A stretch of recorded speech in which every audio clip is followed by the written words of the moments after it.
और अब बात कर लेते हैं महाराष्ट्र में एक कॉमेडी पर छिड़ी महाभारत की।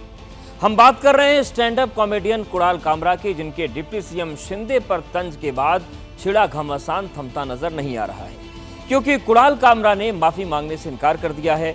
कुणाल ने सोशल मीडिया पर 4 पन्नों का बयान जारी कर उस जगह पर हुए हमले और तोड़फोड़ की निंदा की जहां पर उनका शो रिकॉर्ड हुआ था।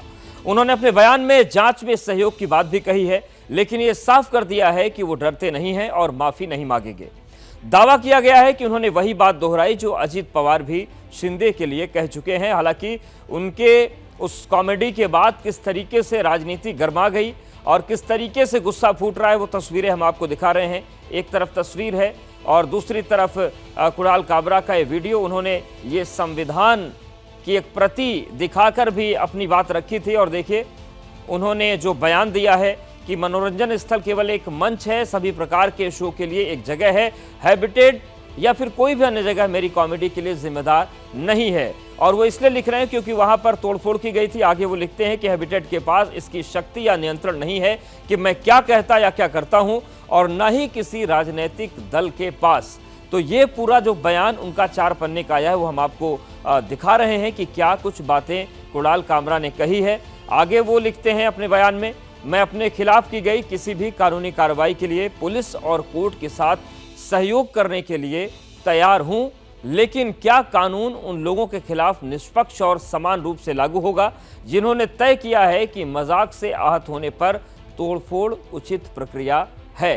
तो जिस तरीके से हंगामा हुआ उस पर भी सवाल उन्होंने उठाए और आगे लिखते हैं कि शायद अगले वेन्यू के तौर पर एल्फिस्टन ब्रिज या मुंबई में किए ऐसे स्ट्रक्चर का चयन करूंगा जिसे जल्दी से ध्वस्त करने की जरूरत है। तो चेतावनी भी कुणाल की इस बयान में है और आगे वो लिखते हैं अपने बयान में कि मैंने जो कहा है वो बिल्कुल वही है जो अजीत पवार ने एकनाथ शिंदे के बारे में कहा था।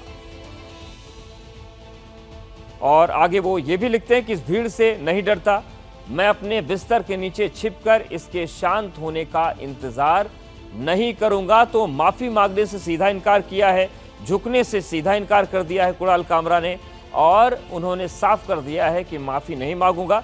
और सवाल उन्होंने इस बात पर भी उठाए हैं कि जिन लोगों ने तोड़फोड़ की क्या वो सही था और न्यायसंगत था। कुणाल कामरा का कहना है कि वो माफी नहीं मांगेंगे, लेकिन महाराष्ट्र के सीएम देवेंद्र फडणवीस साफ कर चुके हैं कि कॉमेडी अपनी जगह है, लेकिन किसी के अपमान का अधिकार कुणाल कामरा को नहीं है, इसलिए माफी मांगनी चाहिए, नहीं तो कानूनी कार्रवाई की जाएगी। कामरा को मालूम होना चाहिए कि 2024 के चुनाव में जनता ने निर्णय कर दिया है कौन गद्दार है कौन खुद्दार है, और स्वर्गीय शिवसेना प्रमुख हिंदू हृदय सम्राट बाला साहब ठाकरे जी की विरासत ये शिंदे जी के पास है। इस पर जनता की मोहर लगी है।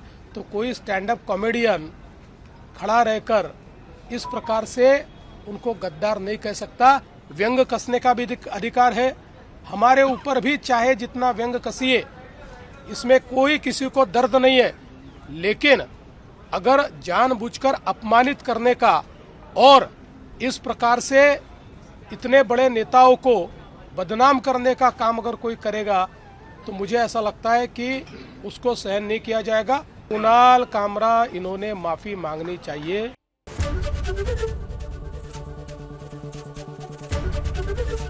एबीपी गंगा, खबर आपकी, जुबान आपकी।